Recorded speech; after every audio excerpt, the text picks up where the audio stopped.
السلام عليكم، مرحبا بك في قناتكم أخبار مشاهير الجزائر. اليوم جينا بخبر جديد.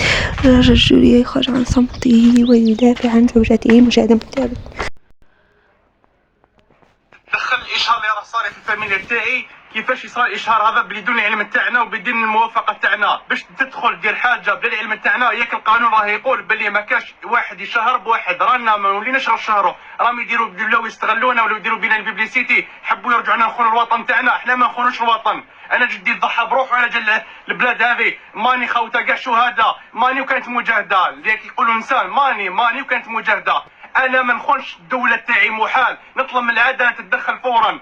بزاف كاين قضايا، راهم بزاف صوالح يصراو، ولاو يخدموا بينا ولاو يتاجروا بينا، يديروا الفيديو تاعنا باش يطلعوا مش نسبه المشاهدات، ولا تقول لهم اروحوا تخدموا عندنا. زعما حنا نديروكم واش درنا حنايا؟ لما راه حبتني وحبيتها مرتي بالحلال، تزوج بها سنه الله ورسوله. كيفاش تجي